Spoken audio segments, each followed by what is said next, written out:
Bonjour, monsieur Raymond Kabalo. Bonjour, Monsieur Ngandou. Vous êtes représentant adjoint de l'UDPS au Danemark, c'est bien cela? C'est bien ça. Avec comme représentant titulaire Monsieur Jean Vasti Mouepele. Hein? C'est lui le représentant titulaire. Moi, je suis son adjoint. Très bien. Et Monsieur Raymond Kabalo, nous vous appelons parce que il y a quelques jours, une ouais. déclaration de la base du parti a été publiée. Donc, c'est une déclaration intitulée Appel à barrer la route au déviationnisme qui s'est incrusté à l'UDPS en l'absence prolongée du président du parti Étienne Tshisekedi. C'est ça. Vous avez signé cette déclaration. Dites-nous pourquoi, monsieur Raymond Kabalo. Bon, je pense que en fait, moi, il faut même pas me demander pourquoi j'ai signé cette déclaration. Moi, je suis même parmi les artisans de cette déclaration.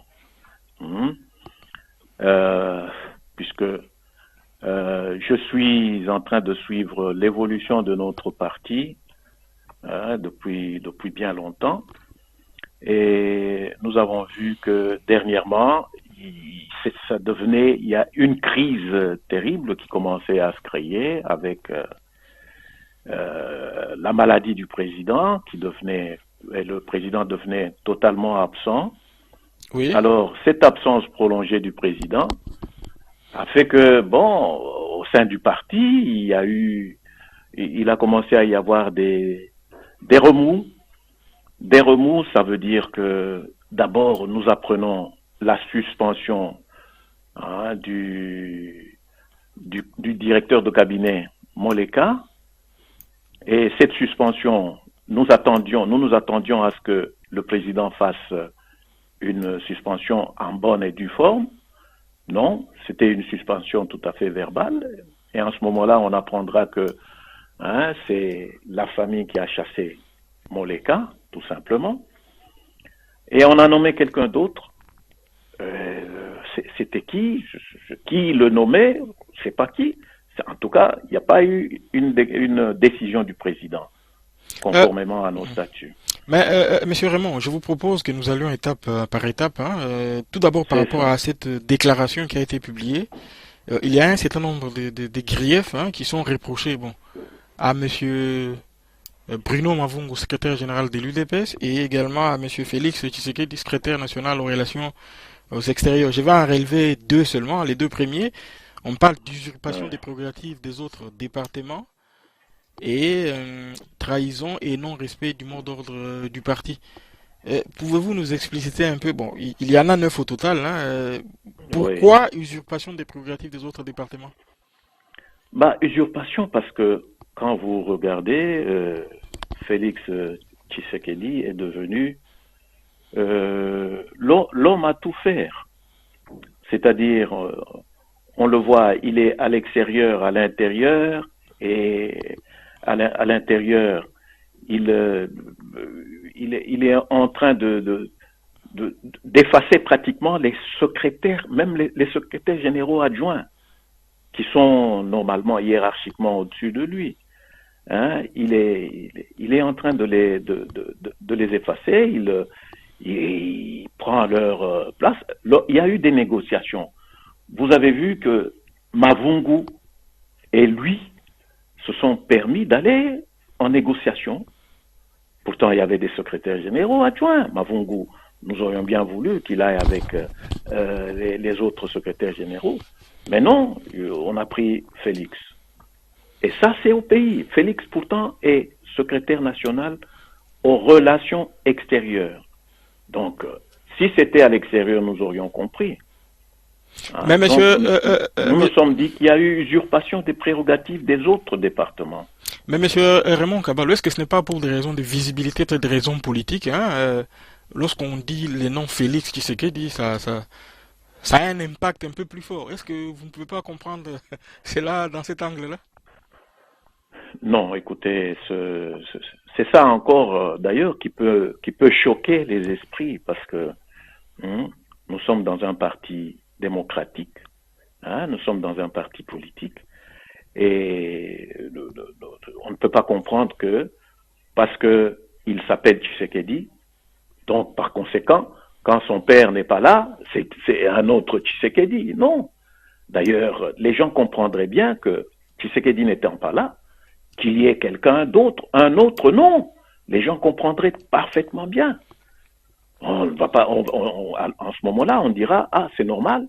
La hiérarchie, c'est quoi? Après lui, le président, c'est celui-là et tel autre. Et alors, hein, nous avons dit, on a dit que c'était une usurpation des prérogatives. Et puis, trahison et non-respect du mot d'ordre du parti. Quand on a dit trahison et non-respect du mot d'ordre du parti, c'est conformément au... D'abord, le mot d'ordre du parti, vous vous souvenez que le président Tshisekedi avait suspendu les élections législatives. Hein? Il a dit, je suspends ces élections législatives. Et il a précisé sa pensée lors d'une conférence, d'un meeting devant les dames, les femmes, et il a précisé, il a dit non, les députés qui sont partis là-bas, je leur ai demandé de ne pas y aller, ils sont allés, par conséquent, ces gens-là se sont auto-exclus. Mais Félix Tshisekedi était de ceux-là, parce qu'il touchait les émoluments, quoique n'étant pas présent, hein, ne se présentant pas au palais du peuple, mais il était en train de toucher les émoluments, jusqu'à ce que les autres le débusqueront et lui diront, non, mais écoutez, vous ne participez pas, par conséquent, nous vous excluons du Parlement. Alors, en ce moment-là, lui qui niait, qui ne touchait rien du tout, il a fini par dire, oh non, ça, je le faisais, j'ai touché, après tout, c'est l'argent de mes électeurs, je vais remettre à mes électeurs. Bon, nous trouvons que c'est un manque de... c'est pas une valeur, ça, c'est un manque d'honnêteté, manque de sincérité, et d'ailleurs, en y allant, il avait enfreint le mot d'ordre du président. Mais maintenant, C'est sur pour les ça que nous cas, avons dit le non-respect. Monsieur Raymond, maintenant, sur les cas, Bruno Mavungu, qu'est-ce que vous lui reprochez exactement? Parce que Oui, mais je voudrais demander, je pense que cette déclaration, tout ça n'a pas été conçu à ni nuit. Je pense que, est-ce que cela n'est pas un peu prémédité, que vous en vouliez à Mavungu et à Félix? non, dire que c'est prémédité, non, c'est un constat. Et si vous posez la question à la base, toute la base était inquiète. Le secrétaire général n'était pas à sa place. Vous vous souviendrez qu'il y a tous les 4 fédéraux de la ville de Kinshasa avaient protesté énergiquement, avaient dit non, ce secrétaire général ne vaut pas la peine, il faut l'enlever. Et ils ont eu des problèmes à cause de ça. Mais ça a continué. Et vous voyez quand Félix l'amène aux négociations. Et aux négociations, ce n'est pas le secrétaire général qui est vraiment en vue, c'est Félix. Et on a l'impression que c'est un monsieur qui s'efface, qui s'est effacé vis-à-vis de la famille et il n'était pas à sa place, il n'est même pas à sa place. Vous avez suivi dernièrement les secrétaires généraux adjoints qui l'ont désavoué aussi et qui ont rejoint la déclaration de la base. Mais monsieur, Dire, mais monsieur, c'est pas... monsieur Raymond Kabalo, est-ce que Félix Tshisekedi n'est pas dans son droit? Après tout, nous sommes dans un parti politique, hein, Oui. ce n'est pas un club d'amis, c'est un parti politique, c'est l'endroit où tout le monde vient pour faire se battre pour ses ambitions personnelles. Est-ce qu'il n'est pas en droit de prétendre à un destin national à l'UDPS? Non, nous sommes dans un parti qui prône l'intégrité, l'honnêteté, la justice, etc. Mais quand vous voulez accéder à certaines fonctions, il faut le faire selon les règles, il ne faut pas tricher. Quand on voit que bon, là, il y a tricherie, on ne peut pas accepter. tout le monde qui est dans le parti voudrait avoir une promotion, voudrait accéder à certaines fonctions. C'est évident. Mais il faut le faire selon les normes, selon les règles du parti. Mais il y a une certaine éthique à poursuivre. Comprenez que le président, par exemple, en ce moment-ci, il est malade. Le président est indisponible. Et la famille ne nous dit pas vraiment que le président est malade et qu'il n'y a pas moyen, il ne peut pas fonctionner. Par conséquent, qu'on prenne certaines mesures ou quoi pour qu'il y ait une présence à la tête du parti. Non, c'est Félix Tshisekedi qui est là, qui nous dit que le président se porte bien, mais qui montre que lui, il veut être à la tête du parti. Mais ça, c'est inacceptable. Il faut permettre à tous ceux qui ambitionnent d'être à la tête du parti de se mettre en campagne en même temps. Pas prendre le dessus comme ça. Vous savez, au parti, à l'UDPS, généralement, les gens n'osent pas critiquer quelqu'un, surtout, s'attaquer au nom de Tshisekedi. On cite Tshisekedi, et pourtant, on ne cite pas le président Tshisekedi, mais on cite, c'est son fils. Et il y a des gens qui ont dit, puisque vous citez le fils, vous vous attaquez au père. Mais c'est pas ça. Nous sommes dans un parti politique. Chilombo, c'est un membre comme tous les autres membres. Et quand il profite d'une situation pour se positionner, il est normal qu'on puisse le dénoncer. C'est ainsi qu'on l'a dénoncé. Mais monsieur Raymond, vous posez là un problème que l'on voit ici en Belgique, puisque moi je suis en Belgique. Depuis quelque temps, on parle d'un conflit qui y aurait entre la famille et une autre tendance, puisque ici en Belgique, on peut clairement parler de deux tendances. Il y a un groupe qui est pour la famille et un autre qui est derrière M. Mbouyi, le représentant ici. Est-ce que vous pensez réellement vous lisez aussi, vous avez aussi cette lecture-là qu'il y aurait un problème à l'UDPS de la famille? Mais c'est évident. C'est évident qu'il y a un problème. Quand je vous dis qu'on a suspendu Moleka, on a nommé quelqu'un d'autre, etc., c'est la famille. Évidemment, nous nous sommes dit, comme les bureaux du président sont chez lui à la maison, c'est normal, c'est normal qu'on voit une certaine intrusion de la famille. La mère et la mère de la maison, la femme de la maison est là, et c'est elle qui gère sa maison. Donc c'est tout à fait normal qu'il y ait intrusion. Mais vous savez que quand vous avez des problèmes, des fois on ne vous accepte pas, la famille ne vous accepte pas, vous n'arriverez même plus à voir le président. Parce que on vous bloquera à la porte, on dit tel n'entre pas. Vous êtes bloqué, vous ne pouvez pas entrer. Alors c'est pas normal. Parce que c'est en ce moment-là que nous voyons l'intrusion véritable de la famille. Mais monsieur Raymond, est-ce que cela ne pose pas fondamentalement un problème à l'UDPS qui devrait fonctionner comme un parti politique moderne et que régulièrement on assiste à ce genre de situations parce que certains responsables, certains hauts cadres n'ont-ils pas fonctionné dans cette proximité avec la famille puisqu'il fallait être pour avoir une promotion, pour obtenir une nomination, il fallait être dans cette proximité. Et dès que vous prenez un peu de la distance, on vous vous devenez un paria. Est-ce que ce n'est pas aussi un peu de la faute de certains au cadre du parti? C'est pour cela que tout le monde a constaté que la famille a une certaine emprise sur le parti. Nous sommes un parti. Ce parti, vous savez, c'est un parti qui a été fondé. Les fondateurs, il n'y a pas un seul fondateur. Les fondateurs sont nombreux. Et ceux qui ont suivi dans ce parti, il y en a énormément qui ont perdu de leur vie, qui ont perdu de leur santé, qui ont perdu des membres de famille. Et donc, beaucoup de sacrifices pour ce parti. Il est inadmissible que ce parti devienne un parti familial. C'est, c'est- ça, c'est normal que les gens commencent à réagir.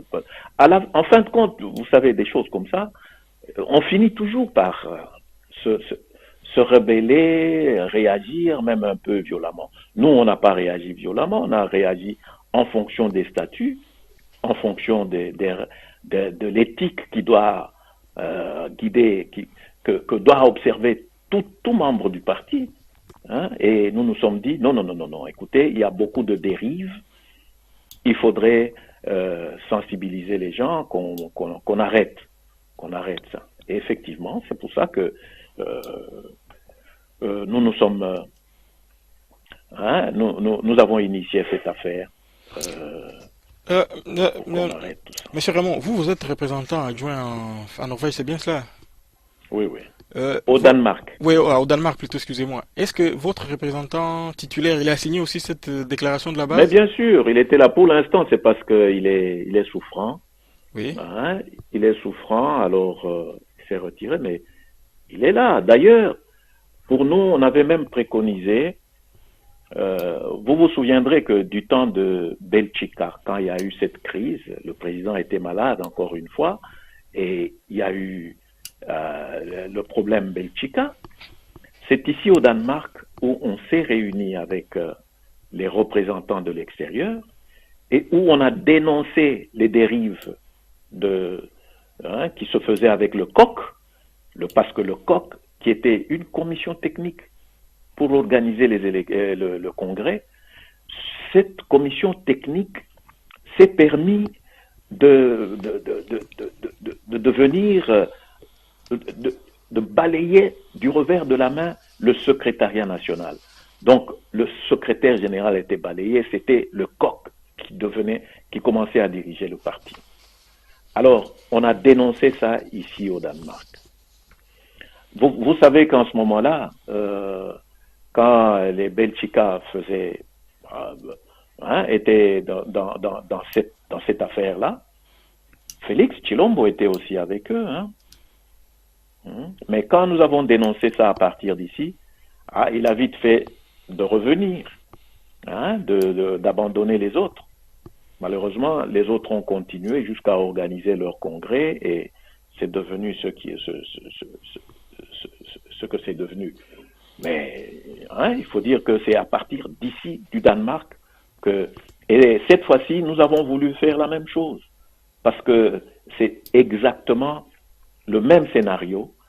C'est ainsi que nous nous sommes dit, non, écoutez, la plupart des représentants ont dit, non, le Danemark, c'est le lieu où est-ce que nous ne pouvons pas organiser. On pensait même organiser un conclave ici pour dénoncer cette histoire. Malheureusement, ça n'a pas eu lieu parce que la base est venue nous contacter et dire non, non, non, non, non, cette histoire, nous sommes d'accord, vous ne pouvez pas encore organiser ça au Danemark. Bon. Alors on a pu arrêter, on a fait la déclaration, maintenant on continue, on va faire ce qu'on devra faire. Hein. Mais, Monsieur Raymond, il y a quelques jours, une autre déclaration est apparue aussi sur Internet, des représentants de l'UDPS, d'autres pays, de l'Angleterre. Et eux, ils ont signé une contre-déclaration. Ils appellent, c'est une motion de soutien à Étienne Tshisekedi dans laquelle ils vous dénoncent, ils vous décrivent comme des agitateurs et qu'ils Oui. décrivent votre déclaration de la base du parti comme une incitation à la haine. Une réaction par rapport à cela? Bon, c'est tout à fait normal. Nous sommes dans un parti démocratique. Euh, on ne peut pas dire qu'on a l'unanimité. Hein. Non, il y en a toujours qui, quand nous dénonçons Mavungu, quand nous désavouons Mavungu, nous dénonçons Félix, il y a des gens qui ne sont pas d'accord non plus et qui peuvent réagir. Ce sont ceux-là qui ont réagi de cette façon-là. Mais je pense qu'ils essaient de nous imiter, mais nous, notre cause est juste. Notre cause est juste parce que nous n'avons imité personne. Hein. Nous avons pensé qu'il était bon de faire cette action-là pour arrêter les dérives. Et Et on a pu arrêter. Maintenant, eux, ils font ça pourquoi? Pour nous dénoncer, nous qui avons voulu arrêter les dérives. Ils n'ont qu'à attaquer plutôt ce que nous dénonçons. Ils ne doivent pas s'attaquer à nous. Nous sommes dans un parti démocratique. Quelqu'un dénonce quelque chose, vous attaquez ce qu'il dénonce, vous dites ça, vous avez dit ceci, c'est faux. Comme vous m'avez posé la question, usurpation des prérogatives des autres départements. Bon, écoute, j'explique. Alors eux n'ont qu'à démonter, à dire non, c'est pas vrai, il n'a pas usurpé, il n'a pas fait ceci, hein, c'est pas vrai, il n'a pas trahi, il n'a pas. Oui, c'est ça le débat démocratique, mais pas venir s'attaquer aux individus. Les Mais attaques à monsieur, dominem, je crois que mais monsieur c'est Raymond, pas ça qui. vous ne craignez pas que tout ceci amène le parti à l'implosion? L'implosion, non, je ne crois pas. Je ne crois pas. Vous savez, l'implosion, nous pensions ceci. Voilà comment nous avons réfléchi. Parce que le parti, c'est ça notre vie. Moi, par exemple, j'ai passé 32 ans dans ce parti. Donc, toute ma jeunesse, je l'ai dépensée pour le parti. Maintenant, il y a des gens qui sont venus dans le parti parce qu'il y a le président Étienne Tshisekedi. Et il faut dire que le président, c'est vrai, c'est lui, il va même au-delà du parti. Il nous a amené les gens, il a un aura qui dépasse même tout entendement. Hein? Le président est là et il amène des gens. Et il y a des gens qui viennent pour lui. Mais bien sûr, le président est un être humain. Un jour ou l'autre, il peut nous quitter. Mais quand il nous quitte, qu'est-ce qu'il va y avoir? Il va y avoir implosion du parti. Parce que là, en ce moment-là, on va se tirailler. Mais c'est sûr que ceux qui étaient venus pour le président, ils vont se dire, non, comme l'homme que nous avons suivi n'est pas là, nous aussi on part. Bon, mais nous restons, nous disons, le parti doit survivre à n'importe qui. Pour la survie du parti, c'est pour ça que nous battons ici. Nous aurions bien voulu qu'il y ait, peut-être, même Félix peut être, si vraiment on le reconnaît comme un homme compétent qui peut prendre les rênes du parti, mais même maintenant que le président est là, encore en vie, et que le président mettait sa main sur lui, je pense qu'on accepterait. Mais nous avons voulu, d'ailleurs, vous vous souvenez qu'il y a eu quand on a organisé la conférence, la rencontre de Bruxelles, des représentants, nous nous sommes dit, non, écoutez mes chers amis, il faudrait soutenir le président. Le président, vous voyez que dans certains déplacements, il ne les effectue pas parce que tout simplement, nous pensons qu'il est fatigué. Alors, il faudrait qu'on puisse proposer à un congrès à venir, un congrès extraordinaire, un poste de vice-président. Comme ça, on peut le soutenir, etc. Et il y a des gens, la plupart des représentants étaient d'accord, la majorité était pour. Mais il y a quelqu'un qui s'est opposé à ça. C'est qui? C'est Félix Tshisekedi. Il a dit pas question, parce que ça va amener des troubles au parti. Disons, mais non, le président étant, etc. Pourquoi, quel trouble ça va amener? Hein? Les conflits, quand il faut accéder à certaines fonctions, ce sont des choses normales qui existent dans tout parti du monde. C'est vrai, il y aura des secousses, mais au moins on pourra continuer. Bon, si Kiringa a eu des problèmes, c'est en partie à cause de cette histoire-là. Alors vous comprenez, nous voulons que le parti survive. Le parti doit survivre. Et il n'est pas question de dire il y aura implosion. Implosion, quand il y a changement, les gens n'acceptent pas beaucoup les changements. Quand il y a changement, il y a toujours secousse. Mais ça ne veut pas dire que il y aura, c'est la fin de tout, la fin des temps. Hein. Très bien, monsieur Raymond, nous tendons vers la fin de notre entretien. Moi, ce que je voudrais vous demander, euh, il y a actuellement tension. Quand va s'arrêter ces jeux de massacre, hein, entre guillemets, parce qu'on voit bien, c'est chaque jour qu'il y a une déclaration qui sort, chacun fait appel à ses soutiens. Croyez-vous qu'on pourrait remettre encore tout le monde ensemble pour que le parti aille de l'avant? Oui, je pense qu'on se mettra ensemble. Euh, on se mettra ensemble, on ira de l'avant quand on va régler ce problème, hein, qu'il y a. Il faut que les uns et les autres, que les gens acceptent que nous avons une incompétence au niveau du secrétariat général. Il y a une intrusion de la famille, hein, dans la gestion du parti, et ça c'est inacceptable. Tout le monde l'a constaté, et ce sont des choses qu'il faut arrêter. Et en ce moment-là, bon, si on accepte ça et qu'on se met d'accord pour mettre les hommes qu'il faut à la place qu'il faut, hein, je pense que les choses iront. Et Mais monsieur puis, vous Raymond, savez, est-ce qu'on euh, peut soutenir Etienne Tshisekedi et être en conflit ouvert avec sa famille? mais pourquoi pas? Pourquoi pas? On soutient Étienne Tshisekedi sur le plan idéologique, etc. Mais les dérapages du côté de sa femme, de sa famille, mais ça, ça on peut absolument les dénoncer. Et Étienne Tshisekedi lui-même, à moins qu'on ne le connaisse pas, hein, quand vous le connaissez, si vous le connaissez, Étienne Tshisekedi n'irait pas contre les gens qui dénoncent les dérives. Non, c'est pas lui. Ou bien c'est un autre, oui. Mais si c'est Étienne Tshisekedi, il n'irait pas contre les dérives. C'est pour ça que nous sommes tranquilles. Nous ne sommes pas sur une mauvaise voie. Au contraire, nous sommes sur la bonne voie. Ce serait même étonnant qu'il n'y ait pas eu de réaction. Hein? Mais d'abord, vous savez, M. Ngandou, ce n'est pas parce que nous disons que tel est incompétent que nécessairement nous, on est plus compétents que lui. Mais vous savez, quand vous avez des gens qui vous contestent, qui vous disent ça c'est mauvais, ça c'est pas bon.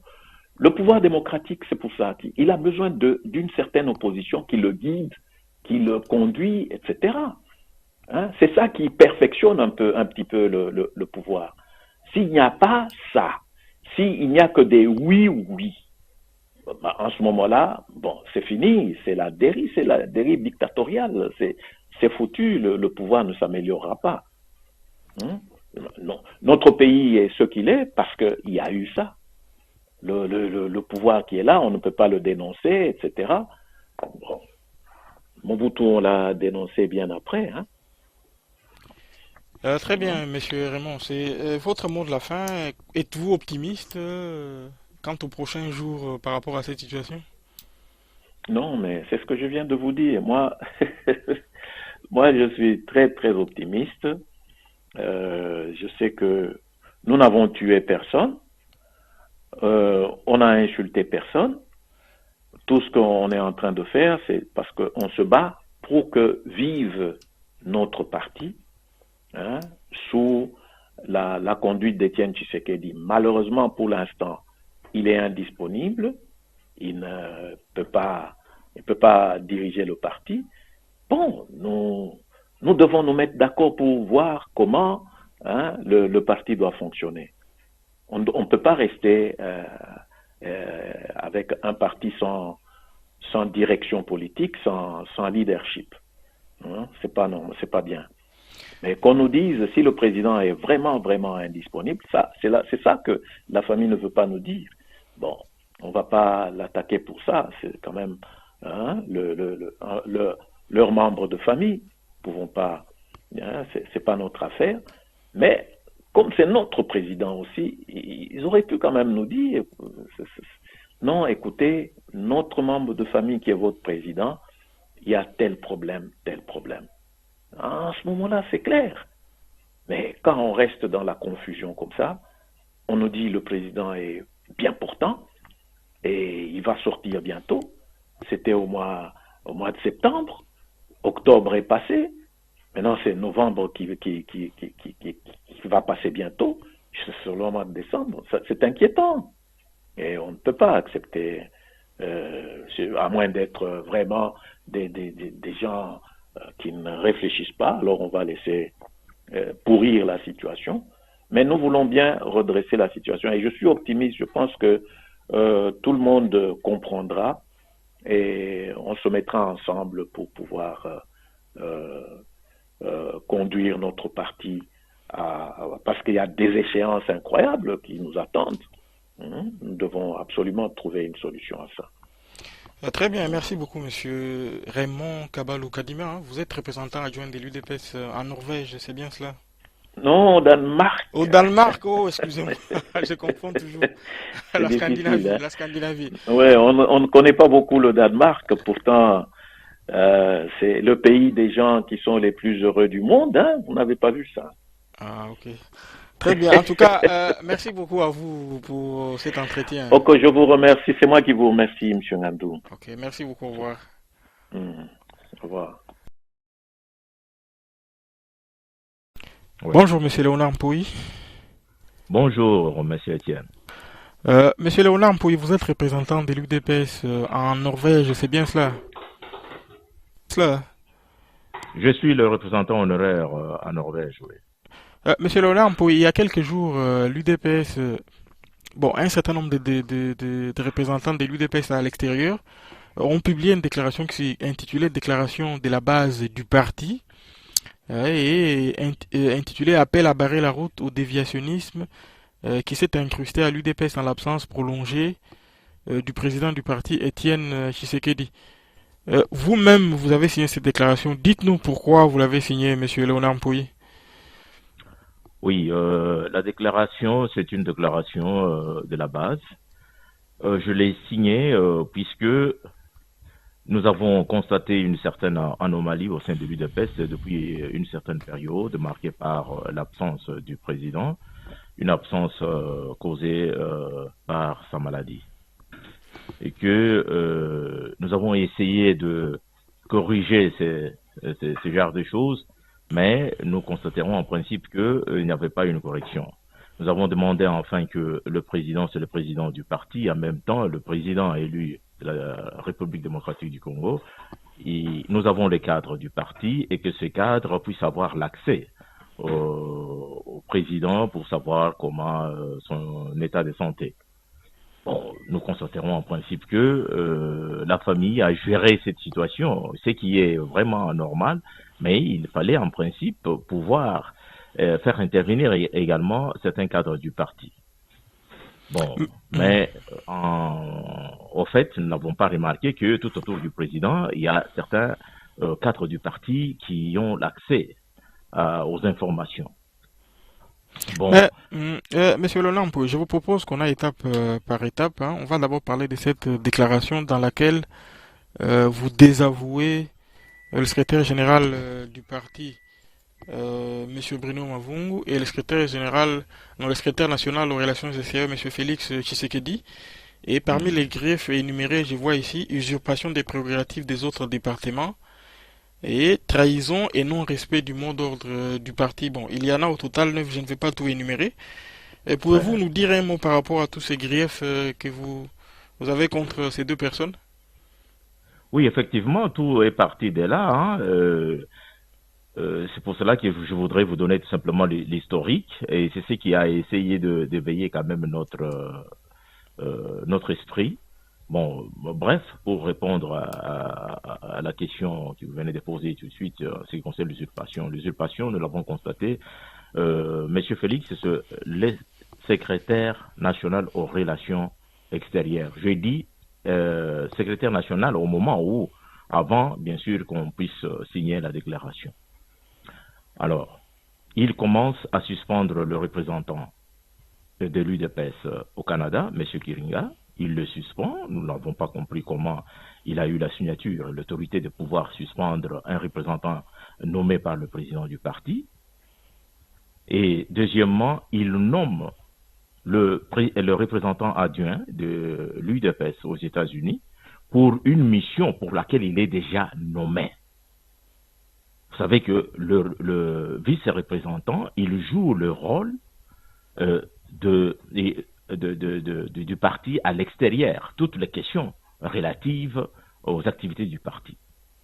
Mais M. Félix les nomme, et pourtant il est en fonction. C'est pour dire que la nomination du président ne suffisait pas, il faut que Félix le nomme spécialement pour une mission quelconque. Alors, nous avons déjà constaté qu'il y avait un dérapage. Et en plus, en ce qui concerne les compétences auprès du secrétaire général du parti, le représentant titulaire des États-Unis, il est actuellement conseiller de son frère jumeau qui a été élu sur la liste de l'UDPS, qui est dans le Parlement aujourd'hui, de M. Kabila. Il a quitté ou bien il a démissionné de son poste depuis un certain nombre d'années et le secrétaire général a été informé sur cette question. Mais il semble qu'il n'avait pas une solution à donner, à apporter. Alors que le représentant n'est plus en son poste. Il ne savait pas qu'est-ce qu'il fallait faire à cette question-là. Et à chaque fois qu'il y a une question relative aux activités des États-Unis, ce monsieur revenait en fonction, en complicité bien sûr avec secrétaire national des relations extérieures et le secrétaire général. Et nous avons constaté qu'il y a une certaine incompétence, il y a une certaine usurpation. Ça, c'est pour citer que deux cas, les deux cas dont je viens de vous parler tout de suite là. Et vous parlez aussi de trahison et non-respect du mot d'ordre du parti. Effectivement, la trahison est très claire, comme l'Olympide là-dessus. Vous savez, je vais vous dire une chose en ce qui concerne la trahison. La première trahison, M. Félix le sait très bien, qu'il a été, et le président a donné un mot d'ordre que les élus de l'UDPS ou les élus sur la liste de l'UDPS ne peuvent pas siéger au Parlement de M. Kabila ou le Parlement des nominations de M. Ngoï Mulunda. Mais il y a eu certains membres de l'UDPS qui sont partis et le président a fait la déclaration comme quoi ils sont les auto-exclus. Et nous constatons malheureusement que non seulement M. Félix recevait l'argent ou recevait les émoluments, mais aussi il soutenait avec sa dernière énergie, il continue également à soutenir le membre de l'UDPS au sein de ces parlements plutôt, notamment son ami Sami Badibanga. Il les soutient, il a même le courage et l'audace de nous parler ça au sein des assises de l'UDPS à Bruxelles. Il dit que non, ce sont nos amis, il faut les soutenir dans toutes les actions qu'ils sont en train de mener sur le terrain. Alors nous avons compris qu'il y a quelque chose qui se prépare, et de ces faits, et nous ne pouvons pas considérer ceux qui sont au sein du Parlement comme étant les auto-exclus et les traîtres, et laisser M. Félix comme quelqu'un membre de l'UDPS et continuer à gérer le département le plus important de l'extérieur. Ça, c'est la première chose. Ou la première trahison. Deuxième trahison. M. Félix, il est le secrétaire national aux relations extérieures. Il connaît bien ce qui veut dire qu'il est assis sur la diplomatie du parti. Quand le président de l'UDPS a commencé à faire le tournée à l'extérieur pour sensibiliser les décideurs internationaux sur les élections. Les décideurs internationaux, en observant la situation telle que ça se présentait dans les temps au Congo, ils n'avaient aucun doute que M. Tshisekedi va gagner les élections.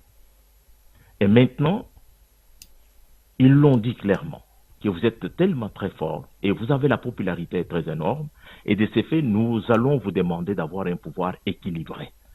Et ils l'ont imposé ou ils l'ont demandé d'avoir au moins 2 personnes dans son siège, notamment M. Kamere et Kengo Wandondo. Vous avez vu tous, hein, je crois que vous êtes journaliste, ou bien vous êtes censé être assez sensible aux informations. Vous avez vu que M. Tshisekedi avait reçu Kengo et il était toujours en train de chercher à rencontrer M. Kamere.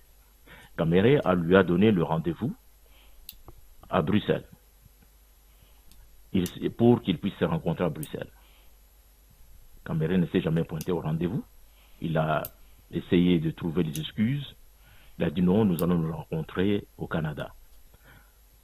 Alors, le président a voyagé, comme il avait également le tour à faire au Canada, il est parti au Canada.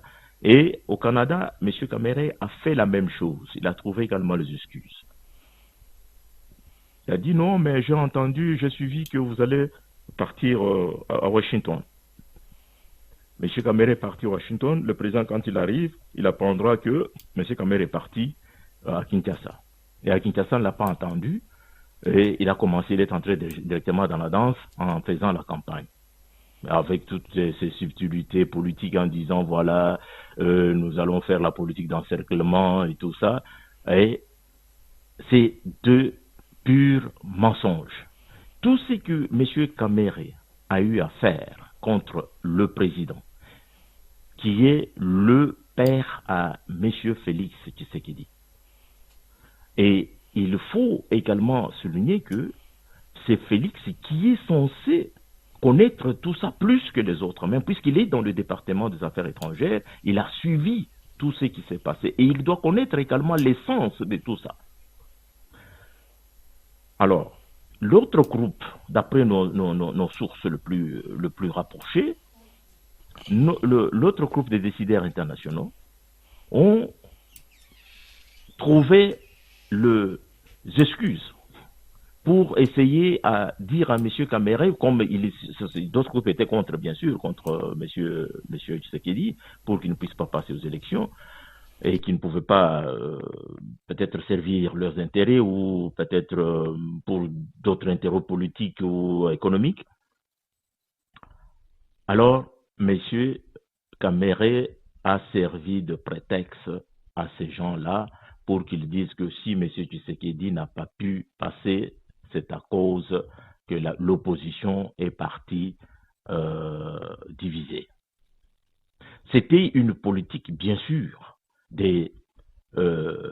d'éliminer Tshisekedi dans les élections. Et c'est ça, M. Vital a servi de prétexte aux élections de 2011. Mais monsieur Léonard, si on vous entend bien, hein, excusez-moi de vous interrompre, mais si on vous entend bien, est-ce que les fonds du problème n'est-il pas parti par le fait que M. Félix a entrepris sa tournée dans le pays pour ce qu'il a appelé tournée des redynamisation des activités à la base? Est-ce que ce n'est pas... Non, pas du tout. Pas du tout. Ça, c'est le cadet de nos soucis. Ça, c'est le cadet de nos soucis. Je suis en train de vous parler le vrai problème. Alors, puisque toute analyste politique a constaté que, bon, M. Kamere est contre l'UDPS, contre la réussite du président de l'UDPS. Et sans pour autant revenir dans l'histoire, c'est un architecte de 1 plus 4, il est un architecte stratégique de M. Kabila au dialogue intercongolais. Et c'est lui qui était également stratégiquement au refus que M. Tshisekedi puisse entrer dans 1 plus 4. Ça, M. Félix est censé les connaître. Nous ne pouvons pas aujourd'hui accepter que c'est lui qui nous a trahis, c'est lui qui a fait tout pour qu'on ne puisse pas marcher sur le tapis rouge, puisse aujourd'hui être notre allié. Quoi qu'il en soit, nous ne pouvons pas. Et d'ailleurs, faire des négociations sur quoi? Il a fait l'alliance avec M. Kamere pour qu'ils aillent, en complicité bien sûr avec le secrétaire général, M. Bruno Mavungu, qu'ils vont aller en négociation. Négociation dont on ne connaît pas l'objet. Alors, mais ils sont dans la présidence. Ils n'ont pas consulté d'autres membres de la présidence. Personne de la présidence ne connaît le pourquoi ils sont en train de négocier. Et là, nous avons dit, mais non, il y a quelque chose qui ne va pas. Nous ne connaissons pas l'état de la santé du président. Nous ne connaissons pas comment les choses ça se passe, l'objet de négociations au Congo. Et en plus, Félix qui se distingue dans des suspensions et des révocations. Quand il a fait son voyage, si je crois que vous êtes sensible aux informations, vous l'avez également appris, il a exclu ou révoqué le président fédéral de Mweneditu. Alors, nous nous sommes dit que non, il y a quelque chose qui ne marche pas. Comment se fait-il que la personne qui n'a pas compétence statutairement, il se comporte comme le président du parti en suspendant, en révoquant, en excluant le membre du parti. Et là, nous avons dit non, nous sommes consultés avec la base, nous avons donné les informations là dans notre base, nous avons dit mais non, nous ne pouvons pas continuer à être les esclaves, car nous sommes dans la démocratie. M. Tshisekedi nous a appris de nous prendre en charge, d'observer tout ce qui ne marche pas. Et il faut que nous soyons toujours dans le respect de la légalité. Et maintenant, ce que Félix est en train de faire, il est allé au-delà du statut. Alors, nous avons posé ces problèmes, bien sûr, avec le secrétaire général. Juste quand Félix a pris la mesure de la suspension du représentant de l'UDPS au Canada, le secrétaire général nous a répondu exactement ceci, qu'il n'est pas au courant de la mesure de suspension.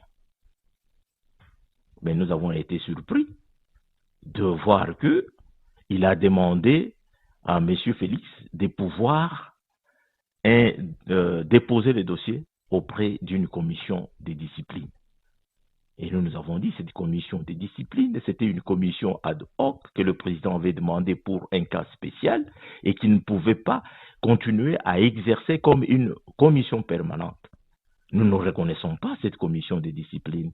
Et nous avons demandé, ou nous avons dit à notre collègue qu'il ne faut pas qu'il puisse écrire quoi que ce soit ou répondre à la commission qui n'est pas une commission légale, puisqu'il n'y a que la convention démocratique qui devrait instituer la commission de discipline d'après le statut de l'UDPS. Et la commission dont on a fait allusion, ou la commission auprès de laquelle M. Félix a eu à déposer les dossiers, c'est une commission ad hoc qui n'avait rien à faire avec le cas de M. Kiringa. Et voilà pourquoi nous nous sommes dit qu'il y a le dérapage et nous devrions en principe mettre un frein à ces genres de comportements, à ces genres de choses au sein de l'UDPS. Mais, ce qui nous a amené, bien sûr, à nous consulter pour faire cette déclaration politique. Mais, monsieur Léonard Mpoui, vous avez signé cette déclaration politique, mais quelques jours plus tard, il y a un autre groupe de représentants de l'UDPS qui a publié plutôt une motion de soutien à Etienne Tshisekedi dans laquelle vous êtes décrit, ceux qui avaient signé cette déclaration de la base du parti comme des agitateurs, et qu'ils disent que ce que vous avez publié, c'est plutôt une déclaration de la haine, quelque chose comme ça. Qu'est-ce que vous répondez à cela? Je réponds juste que c'est très malheureux du fait que ceux qui ont signé cette motion n'ont pas vraiment saisi le fond du problème. C'est très malheureux, puisque en signant la motion, il devrait d'abord savoir le pourquoi il signe la motion du soutien au président. Ce qui a été derrière, c'est que la motion, il confirme ce que nous avons déclaré, puisque dans la déclaration de la base, bien sûr qu'il y a eu un soutien total au président du parti, M. Etienne Tshisekedi. Alors, ils n'ont pas dit le contraire. D'une part, nous pouvons les considérer également comme si ces gens-là sont d'accord avec nous dans la démarche de notre déclaration. Ça, c'est un. Et deuxièmement, en taxant les autres, ou en nous taxant ceux qui ont signé la déclaration comme étant les gens qui sont contre la famille, ils se trompent lourdement. Ils se trompent, puisque nous ne sommes pas contre la famille du président, la famille biologique. Nous avons constaté, puisque c'est le cas, je ne vais pas soulever ces cas, c'est le cas du représentant de l'UDPS en Belgique, M. Pierre Mbouille. Nous l'avons tous suivi, ces dossiers. Et d'ailleurs, vous étiez à la page de pouvoir nous montrer également certaines images de ce qui s'est passé au sein de la réunion. La famille du président est venue attaquer physiquement le représentant du président. Nous avons dit, non, la famille ne peut pas s'impliquer dans la chose du parti. Ce que nous avons demandé, c'est que la famille biologique du président se mette à l'écart de la gestion du parti. D'ailleurs, c'est pour leur bien. C'est pour leur bien. Vous voyez ce qui s'est passé dernièrement, monsieur Étienne. Le président malade, on les montre avec certains, soi-disant certains journalistes de la presse, et à côté du président, son médecin traitant. Et ce médecin traitant, par magie, il devient automatiquement un porte-parole de l'UDPS, un porte-parole du président. Déontologiquement parlant, vous savez ce que ça fait faire pour l'UDPS? Le médecin traitant, qui connaît bien l'état du président, il devient automatiquement le porte-parole de l'UDPS. Qui l'a nommé? Par quelle décision? Qui l'a confié cette mission? Nous tous nous sommes posé la question de savoir que la famille du président doit se mettre à l'égard de la gestion du parti, puisque ça peut avoir des conséquences lourdes. Déontologiquement parlant, l'UDPS doit porter plainte contre ce médecin, puisqu'il ne peut pas, en aucun cas, représenter son patient. Mais monsieur Léonard, puisque vous posez les problèmes de la famille, parlons-en. Est-ce que vous ne pensez pas que Félix Tshisekedi, c'est de son droit que de penser avoir un destin national dans le parti? Parce que nous sommes bien dans un parti politique où chacun se bat pour ses ambitions personnelles. Il peut avoir ses ambitions de devenir qui que ce soit, mais il ne pouvait pas s'arroger les droits avant qu'il le devienne. Ce que nous sommes en train de reprocher à notre ami Félix Tshilombo, c'est de pouvoir s'arroger les droits qui ne sont pas les siens. Le fait de pouvoir suspendre le représentant, le fait de pouvoir prendre des mesures et des nominations au sein du parti, tout ça, il a outrepassé ses pouvoirs. Nous ne reprochons pas que M. Félix peut avoir des ambitions. D'ailleurs, c'est propre, c'est légitime à tout homme politique. Mais notre souci, c'est du respect, du respect du texte. Notre souci, c'est que M. Félix a outrepassé ses prérogatives. Mais M. Léonard, vous avez suivi la conférence de presse à Kinshasa que M. Mavungu a donnée. Félix était là aussi. Apparemment, à Kinshasa, on dit qu'il n'y a rien, il n'y a pas de crise au parti et que on a comme l'impression, la même question je l'ai posée aux représentants adjoints de l'UDPS en France, il y a comme de la distance entre un manque de communication totale entre la direction qui est à Kinshasa et la diaspora, bon, une partie de la diaspora UDPS, parce que j'ai dit une partie parce que vous savez, il y a un camp qui soutient la famille et un autre camp qui semble, bon, vous semblez être de ce camp-là. Moi, je ne vois pas le problème dans ce sens-là. Bon, le problème de la famille, je viens de vous le dire, que nous demandons à la famille biologique du président de pouvoir être à l'écart de la gestion du parti. Ça, c'est nous le demandons, puisque dans toute organisation moderne, nous ne sommes pas dans une fondation familiale, mais nous sommes dans un parti politique, et je crois que ce parti politique a des normes, a de règles de jeu qu'il faut en principe respecter. Et nous avons vite compris que la famille du président ne respecte pas ces règles de jeu, ils s'y mêlent beaucoup plus, et maintenant ils veulent prendre le parti en otage et gérer ce parti comme si sont à la tête du parti de l'UDPS. C'est tout ce que nous leur demandons. Mais M. Mavungu est en train de jouer le jeu, hein, il est très faible, il suit la famille dans le sens de jouer le jeu, puisqu'il n'a pas la compétence, il n'a pas l'autorité sur ce qui se passe à l'égard de la famille et l'UDPS. Donc, entre la famille et l'UDPS, je crois qu'il devrait y avoir une différence. Pour ceux qui signent, moi je crois que ce sont des partisans de moindre effort. Quand ils ont signé la motion du soutien au président, et ils ne peuvent pas dire aux autres ou confirmer aux autres qu'ils sont contre la famille de M. Etienne Tshisekedi. Non, nous ne sommes pas contre la famille d'Etienne Tshisekedi. Ils sont d'accord avec nous d'ailleurs en principe.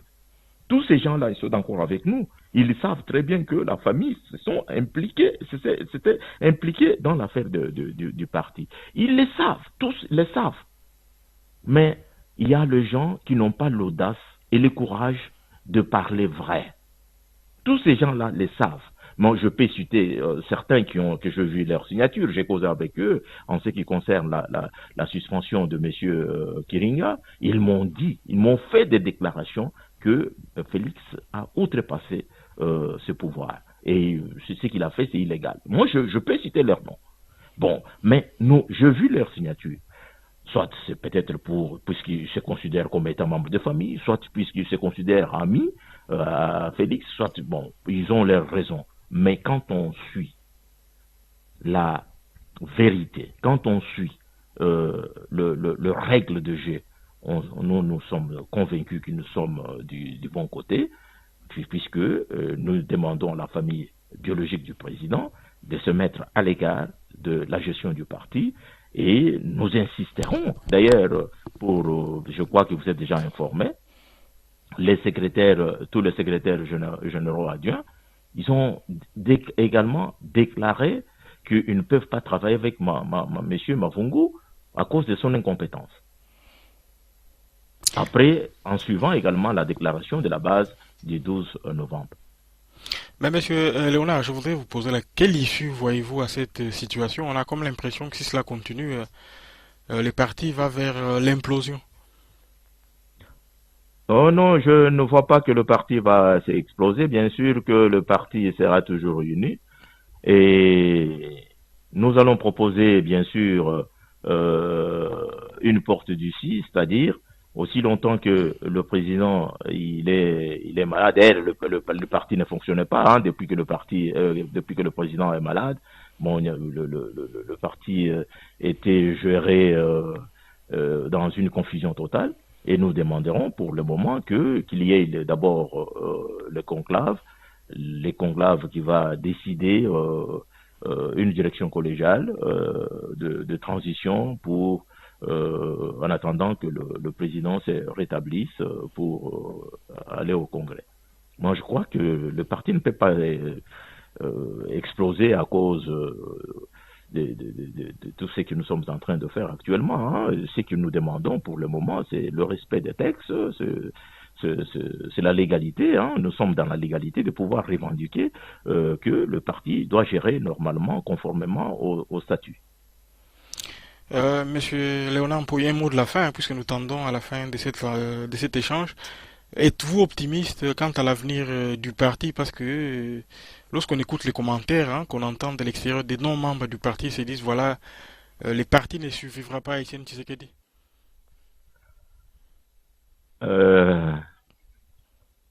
Le parti, c'est une organisation. Une organisation qui contient beaucoup de membres. M. Tshisekedi a été membre de ce parti et il y a eu des fondateurs qui sont partis et le parti a existé jusqu'aujourd'hui, il continue à exister. Et ce n'est pas avec le départ de M. Tshisekedi que l'UDPS va clôturer ou mettre fin à ses portes. Moi, je ne crois pas à cela. Je sais que l'UDPS est un idéal et tous ceux qui se retrouvent, qui s'inscrivent dans cet idéal continueront avec la lutte, vont toujours s'inscrire dans le cadre de l'UDPS et nous allons continuer avec la lutte jusqu'à ce que nous atteindrons notre objectif qui est la prise du pouvoir par la voie démocratique. Je ne pense pas que l'UDPS va finir avec le départ de Tshisekedi ou la mort de Tshisekedi. Je ne crois pas. Je pense que Tshisekedi a fait un travail énorme et il a déjà donné, et c'est un symbole qui a fait une œuvre et que cette œuvre doit continuer. Je crois que nous nous inscrivons dans l'œuvre de M. Tshisekedi, nous inscrivons dans l'idéal du parti et nous allons continuer avec la lutte jusqu'à la prise du pouvoir par la voie démocratique. Très bien, merci beaucoup, Monsieur Léonard Mpoui. Je rappelle que vous êtes représentant de l'UDPS en Norvège. Merci beaucoup à vous et bonne soirée. C'est moi qui vous remercie.